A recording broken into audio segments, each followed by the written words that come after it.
What are the three biggest obstacles you typically see that keep you up at night in getting those distributed teams to work well together? The first one for me is really around pace of play. So we have emerging technologies that are constantly coming in. We have needs that are shifting. We have government policy that's changing. And so when you're thinking about how do we mass communicate at the pace of play, the technological advances, communications is at the crux of that. So that's one thing that keeps me up at night, but also motivates me. The second thing that I'm thinking about is what do people need to know and when? It's not even just about that you have communications, it's the timing of that. The third thing, when I think about distributed teams, there's a lot of change happening with work from home, just more globally, where work from home was a 5-day a week thing post-COVID. And now we're seeing a strong emergence of moving back into the office. And so people are going through a significant change management process again. Hi, Hillary. I'm so glad you're able to join today and discuss how to build strong distributed teams. It's been a real joy to get to know you, and I'm really excited for this conversation. Me too, Vince. Thank you. Yeah, awesome. Well, we typically just dive right into it. You have a great experience leading a large healthcare sort of system, and you have lots of teams that are distributed across different locations.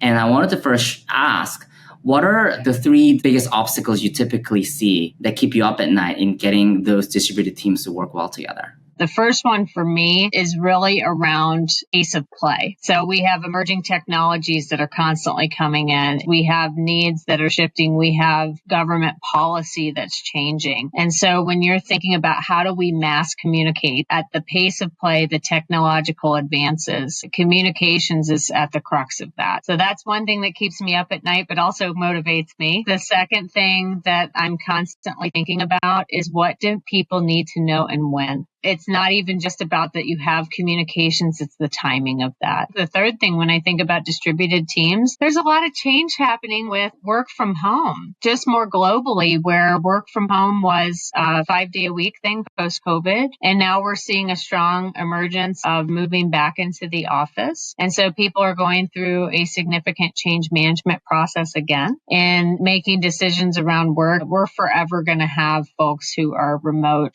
or distributed, but we also have a really strong base of individuals who have to be physically located where they are because of what they do. And so I think we're dealing with those evolutions and people's decisions on what's going to work better for them. You have market prices increasing, so people are changing where they're living. And all the little things that you don't think about in the day-to-day also impact how distributed teams work together. Those three things really resonate with me. And today I also work with lots of different big enterprises. And the question is, how do you get information to, first of all, flow through the enterprise or through the system, but also get it to actually stick, right? Like get people to actually listen to it and internalize them.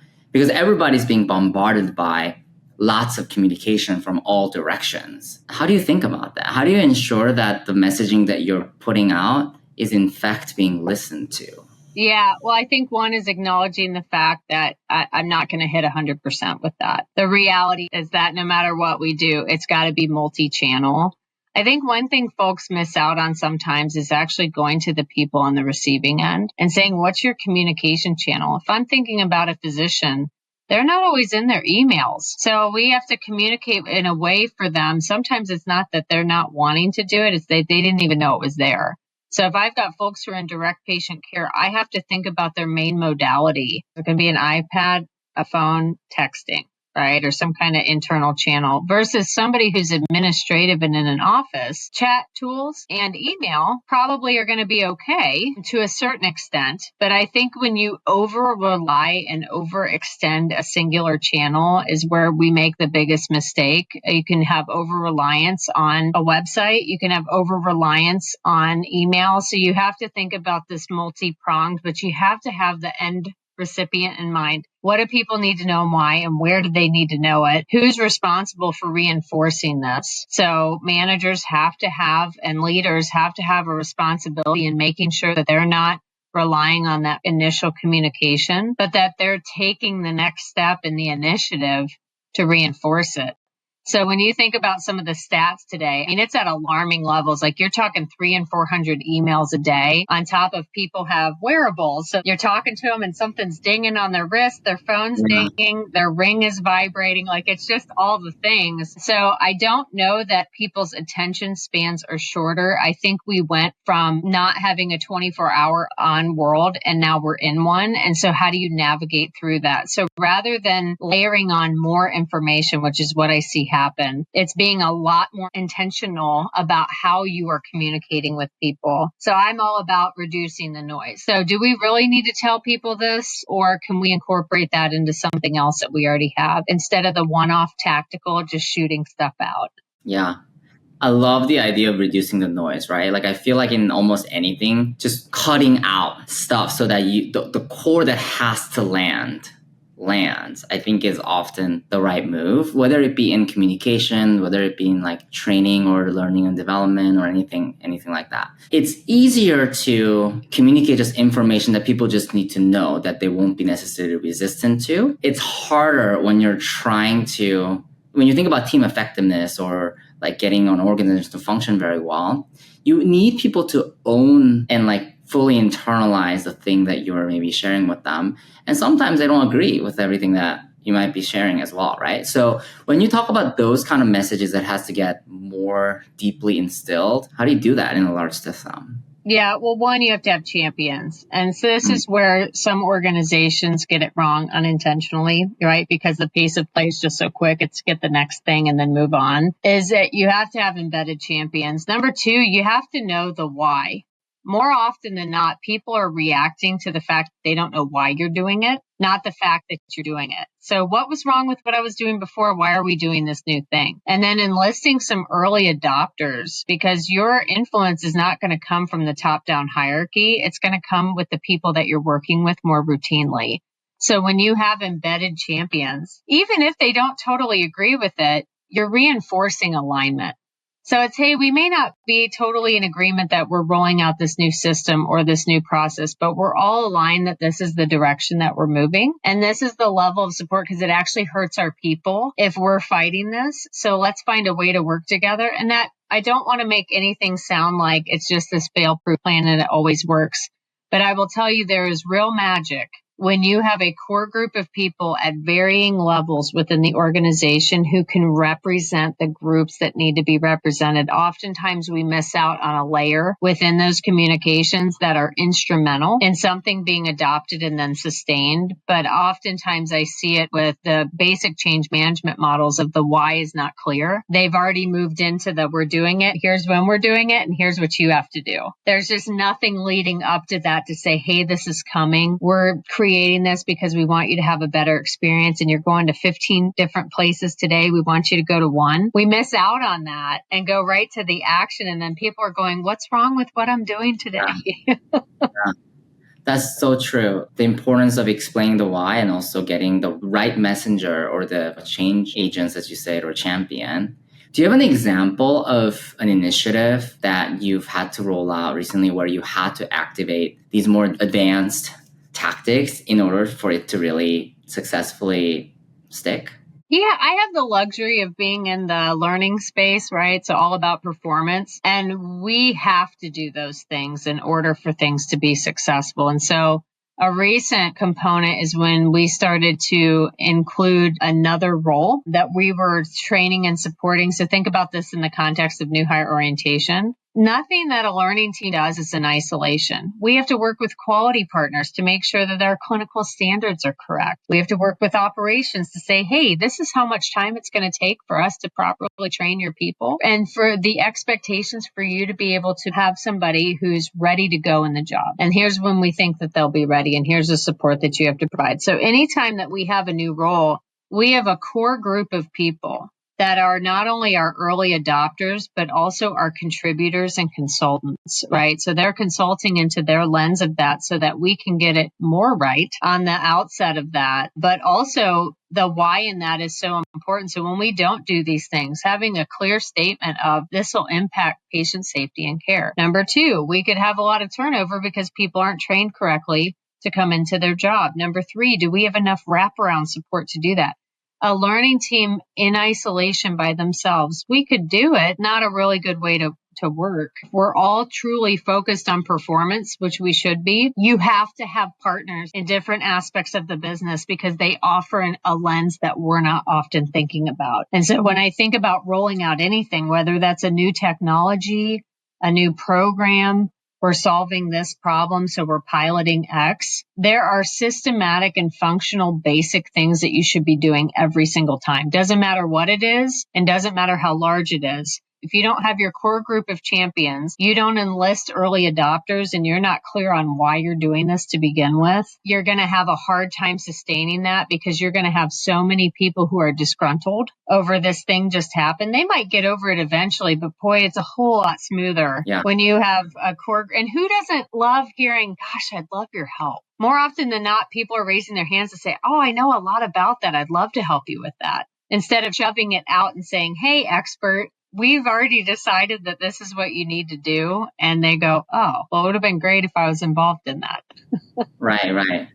I bet one of the common things that probably happen is the central decision versus like local decision kind of thing, where people say things like, this is how we do work. And then you say, hey, we're going to roll this out company-wide. And there must be that tension. I'm curious, how do you navigate that when that happens to make sure that you still like row the boat in the same direction? Yeah, so I love this because this is common in a lot of organizations, and I think it's industry agnostic. A lot of the times when I see the tension is, again, because the why was missing and core groups weren't involved in the outset that should have been. The other piece to this, too, is that there's this huge desire, I think, from most populations of people to have it extremely nuanced to their specific scenarios. So our rule of thumb is, hey, we want to standardize where it makes sense, but we want to nuance where we need it to be nuanced because that makes sense for that space. Everybody's obsessed with models, right? But I'm a huge fan of having something in between, not fully centralized, not fully decentralized, because you don't want to have a disconnection. So I love federated models for this reason, where you have a strong core governance, but you have a way to have local level flex. And they need that. I'm not in their space. I'm sitting in the corporate office. And of course, I work across these people, but I'm not in their day to day. So there may be very real things that we're missing that we wouldn't understand because we're not in their space. So we like to have a plan of, hey, on the whole, everybody should be doing this thing. But here's where you can have variance and nuance. And oftentimes where I see that tension arise is a dismissal of one or the other. So I'm dismissing the fact that we need core governance because we shouldn't be doing this thing differently, whether that's a process, a strategy, or something that we're rolling out versus, hey, you took into no account that I'm in a specialty office. We have a really hard time recruiting over here and we're very rural. And so I think when you go into one extreme or the other is where you create unbelievable tension rather than recognizing it somewhere in between. Yeah. So it's almost like what I'm hearing is you're very intentional about deciding between what needs to be these core principles that are consistent, ensuring there's enough flexibility where you're not over structuring the answer, if you will. Yeah. And I will tell you, I don't get that right all the time. Shocking, right? And so there's some things that we really nail and we've got partners where those things just flow. And then other times we make mistakes and we get it wrong. And so this is why I love that term discovery of how do we discover to do this better next time. But I think also, Vince, that I would highlight here something around the human side of things. You have to have almost an enterprise empathetic view to be compassionate about the experience of someone else. So I may not always agree with what my partners are sharing with me, but I'm empathetic to the fact that they have something that I don't have a lot of insight into. So I have to take those things into account. But one of the things that we reinforce is it is A-okay to disagree, but it is hurtful to us, our team, and our organization if we're not aligned walking out that door, whether that's in a chat room, a physical door, a physical space, a virtual intellectual space, and it's not a perfect science. Sometimes it just doesn't work out and we're just in disagreement. But on the whole, most people are trying to accomplish the same thing. And when you break it down simply for them to say, I don't want this to be hurtful for your group. I don't want this to be added tension to your day. Some of these things we actually can't help because of process change that we have to change. But it's amazing to me when you take 5 minutes to just hear somebody out, a lot of the times you can move forward. That resonates so deeply. Like you said, enterprise level empathy. Now, doing it at scale, I think, is what sort of becomes very difficult, right? It's easier to do when you're a small group and you can actually run focus groups and stuff like that. How have you scaled empathy enterprise wide? Yeah, well, I think you have to rely on your partners. And this is where back to what you said earlier about rowing in the same direction. When you're big, you have to have alignment in how you're tackling something. We all may do it a little bit differently, but on the whole, we have the same end goal. So when I'm thinking about things from an enterprise perspective, I can't do it alone. And I think we have to acknowledge the fact of where our barriers exist, and that's extension and accessibility, right? And so there's just some populations of people that I'm not interacting with at the level that I'd love to, but also the reality is I'm one person. So having these partners scattered across the organization is so huge because they have that connection point. So I think it's also letting go of the fact that it has to be you. And how do you have an extension of that work in other areas through other people? It seems so simple, but it's not. Like you have to do some work to establish that. Can you give me an example of like how that has played out in any like specific instance? Yeah, so I think one thing I could give you that's probably a little bit more general in nature is when you come into a new role, right? Especially in an upper level leadership role. You can't come right in and just start making changes. You have to do walk and talks and do a lay of the land and understand where people are at in this moment and what are the things keeping them up at night, like what you just asked me. You have to spend time in the connection before you start doing things. And it's no different when it comes to working with new partners. So one of the things that I did when I first got here is I kind of got a core list of, hey, who are the major groups? Who are their leaders today? And I just started reaching out to them. Nobody said, go talk to these people. I just said, okay, who's where? What do they do? And just started reaching out to them. I would say it's the same principle when you're expanding work. Hey, who also does stuff like this? Who else is this going to impact? And sometimes I just send an email and they're like, who is this girl sending me this message from another part of the company? I don't even know what your team is or what you do. That's what happens when you're this big. But it's also in the tone and the delivery. Hey, I think you might be able to help because I think this is going to impact your teams too. And I'd love your insight. Would you be open to me asking a few questions? It helps people to reciprocate that thoughtfulness, to do that in their own work, to make sure that they're reaching out to the right people that they need to get some insight into. I hope that helps answer your question. Yeah, no, I love that. You know, what's interesting is my experience with running large transformation and stuff in enterprise in the past was you could end up doing the same answer that you might have had on day one, right? And the thing that gets executed is actually exactly the same perhaps, but whether you've taken the time to allow people to feel like part of that answer or whether you just make it feel like it's just something like that's the best answer, world of difference in how it gets like adopted. So just almost investing that time. I mean, most of the time your answer will hopefully also improve, but I just seen how the process matters. The journey matters a lot. Oh, it totally does. And Vince, it's free. So we always think we don't have this time. And what I always ask myself, I'm a huge fan of like the Eisenhower matrix and 2x2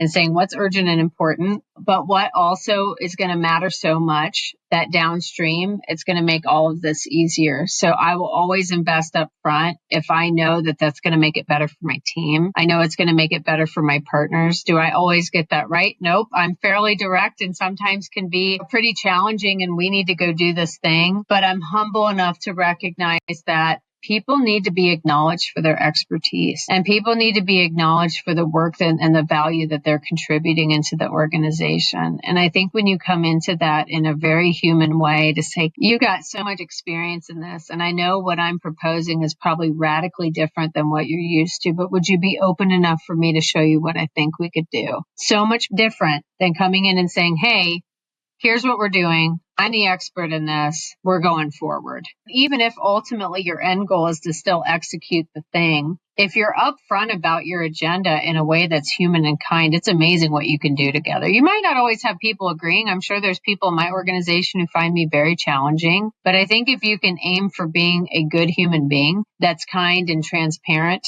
in what you're trying to accomplish, it's pretty incredible how many people want to jump on that bandwagon with you. Love that. I'm curious, like shifting the conversation a little bit on enabling this kind of distributed teams. I'm curious, from a skill set perspective, what skills are make or break in a distributed team environment? People might disagree with me on some of these because I do think there's a skill and will piece to this. One is when you bring people into a complex, multifaceted environment that has 29 different dotted lines. You have to be upfront about that in the interview process. Everything is happening in that selection process. So the more that we can paint the picture of, some people find that very exciting. Oh, this is a challenge. That's awesome. But when we don't give people a lay of the land and assume that they've done the research to understand, no, we need to explain that to them. So I think the single most impactful thing to a distributed team is in that recruitment and selection process for people to know eyes wide open that we're a complex, multifaceted organization. You're going to be working with people physically, online, in person, sometimes late at night because we have people who are taking care of other people who are very sick. Number two, attitude is everything. And what I don't mean by that is somebody who's rose-colored glasses and just happy, happy, happy all the time. I think it is the ability to have discernment, but also recognize the greater good. And so you have to have team members who, of course, they matter as individuals. But if you can't see beyond your immediate work and yourself, especially in a healthcare environment, it's hard to be successful in a distributed team. There has to be a greater goal there than just the individual. But you also have to create an environment where people feel valued to do that. And then I think the third skill is, we use the words agility and adaptability. I think it's just grace. Like, we're gonna screw up. And a lot of the things, you can tweak them and adjust them for tomorrow. And it's not life altering or life changing. And so, when we tell people about pivoting, that can't be an excuse for just chaos and we didn't plan. But there is an element of being able to move off of something quickly or find a way to communicate. And when you talk with teams about the reality and that, hey, business owners actually aren't being difficult here. Here's the conditions that they're under. Again, that enterprise empathy comes back into it. But that's what helps people be agile. They'll move along with you if they understand the dynamics and the mechanics. But without a great attitude along with that, without having a clear understanding of the environment that you're coming into so that people can make a decision because it's not for everybody. And then also being really clear as to why and when you're doing something. It is amazing what you can do in a distributed team. And I have yet to have a significant problem in a distributed team because expectations were clear. We communicated in the ways that we needed to. If it was a crisis, you better be picking up the phone. But if you don't establish those rules of engagement, even in a physical office and we're all in the same place, you're not going to have a unified team because they don't know what's expected of them and they don't know what's okay. So, I think a great attitude, knowing the environment, the leader has to have clear rules of engagement. And I think it's just a great recipe for success. And also just being okay with the fact that we're just not going to get it right all the time. I really appreciate that you started by saying allowing candidates to understand the environment that you're in and select into the right organization. That starting from there, and it makes a lot of sense. I remember reading a book that was all about how a big part of people succeeding in any career or a job and organizations seeing big retention is honestly the fit. It's like, do you naturally, the way you work and the way you think, the way you operate, does it fit the environment that you're going to be part of? Are you going to be energized by it or are you going to be drained by it? And starting there. And then this idea that to create grace, to be kind about it. What that reminds me of is how when you just have like a 5-minute conversation to understand why somebody made certain decision and why somebody acted that way, all the sort of misconceptions, like misattribution to like poor intent or whatever you might have done, like melts away because you actually understand why this person made the decision they did. And 9 times out of 10, people are just trying to do the right thing. under ambiguity and under lots of constraints. They're not like malintent, right? Those are the things that remind me of. No, I totally agree. And I can't remember where I heard this word. It's probably in a training years ago.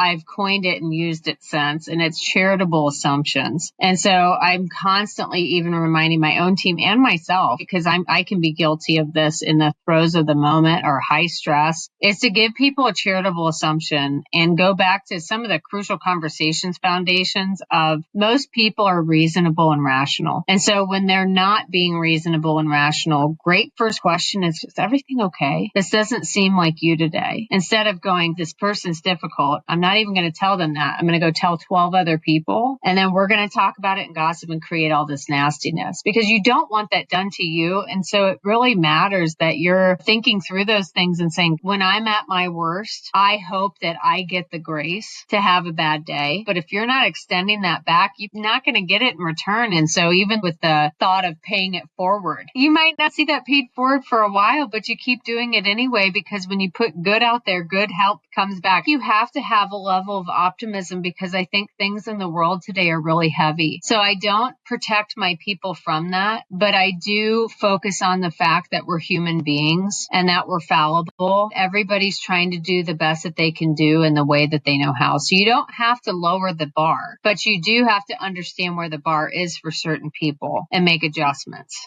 I love this term of charitable assumptions. And I've recently, heard people talk about the importance of kindness and things like that in an organization. What things you've done to really propagate this kind of mindset and behavior in the teams that you work with? Like you said something about, like, first of all, role modeling it. But beyond that, have anything worked to help create a kind, charitable team environment? Yeah. So one is it takes a minute. I think in a high octane world where we're expecting instant gratification because everything's 24 hours, we also expect things for people to just change overnight. That's not how it works. And so for a while, I came into a team that, had some leadership shifts and changes. I think trust was low to some extent. It takes a minute for you to earn that. So I couldn't have the expectation that that was going to happen overnight. But I also genuinely, when I do something, I mean it. I'm not doing it because I'm looking for something in return. So I'm that person that will text you when I know you're traveling to say, hey, did you make it home okay? That's just how I'm hardwired in my personal and my work life. I don't take that part away from myself at work. I do care about people. Do I have hard conversations with them sometimes that we don't want to have? Yep. But that's also a form of kindness. And so with my team, we have moments of what was our win today? And it's not about the big moments. It's the, hey, I had a really hard conversation with a leader that I've been struggling with, and we made it through today and came to an agreement. Awesome. I was able to get time off to go be with my kids for the weekend, whatever that looks like. And so I think we look for these grandiose ways to celebrate human beings. It's in the consistency and recognizing that in the moment and not just tied to an outcome or a measurement or an impact. Sometimes it's the fact that I'm looking for laughter. How much does our team laugh together? And so one of the things that's really stuck for us is we created focus groups in our team. Those are non-leaders, non-formal leaders in our team. So they created groups around motivation. We have these social hours and happy hours, and my team is super creative and cool and stuff that I could never think of. It's ways for us to connect and have a little bit of fun. And I think sometimes in the workplace, we forget about the fun aspect. And that's what makes people show up to work today. It's okay if the work's hard, but if I know you've got my back, I'm good. And so we spend a lot of time in that. So I have a million examples I could give you, but I think you as the leader have a responsibility to show up in that space first, even when it's really hard. Yeah, you can really set the tone. Especially, I'm guessing when it's hard, the way you show up is actually what people remember in particular. Mm-hmm. I'm sort of moving to a slightly different topic too, which is, we started the conversation by communicating or rolling out certain initiatives, right, to get people going. A very common thing I see is maybe there's some energy right at the beginning, but then it wanes and people go back to their old ways and it doesn't quite stick, right? So I'm curious, what are some tactics you use to make improvements or initiative actually stick? Yeah, I think it again, one is you've got to have champions who are helping to drive that. When that's coming from one source, it's really hard to maintain that energy. But I think also there's different energy levels once you move into sustainment. So don't have such high expectations it's going to be rah, rah, rah.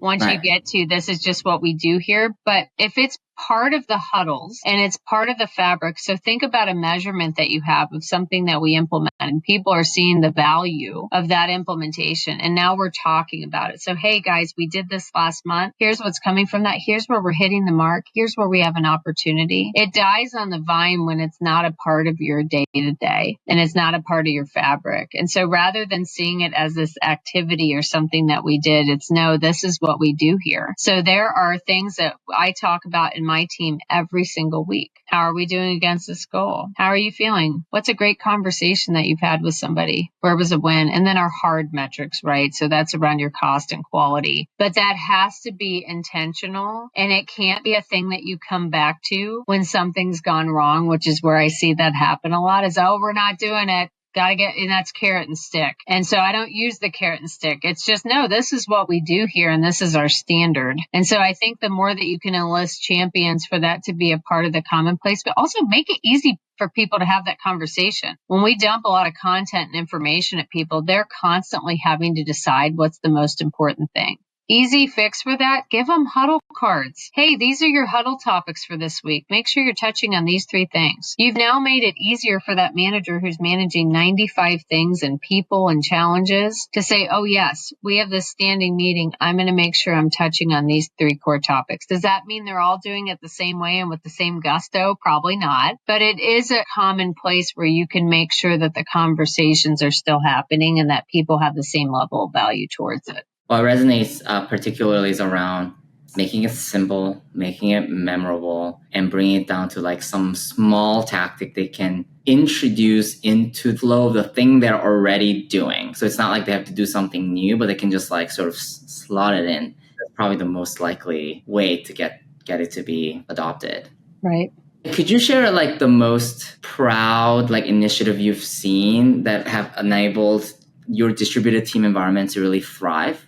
I bring up COVID only for the reason of the hardship and that came on so quickly, right? Mm-hmm. And so I'm going to use a COVID moment for that reason. I have never in my life seen people rally around some of the hardest work that we've ever done in a distributed environment. So at the time I was working on the financial side of healthcare. And we were helping the underinsured and the uninsured, and I'm talking in the millions, because at that time, job loss was happening. People weren't working. People didn't have coverage. They couldn't get health services. That is where mission and purpose trumped everything. Seeing so many people who were working astronomical hours beyond their normal, but we knew what we were doing was so incredible. And I know that that's a really strong point. It was around a circumstance that everybody was dealing with, but you can emulate that. When people know that it's doing something for someone else or that it is creating good, it is amazing how much energy comes out of nowhere to go and support that. And so although we have these big examples of COVID and these projects that we instituted, I simplify that for leaders today to say, how are you capturing that in the day-to-day moments? How are you keeping people, one, valued and heard, but two,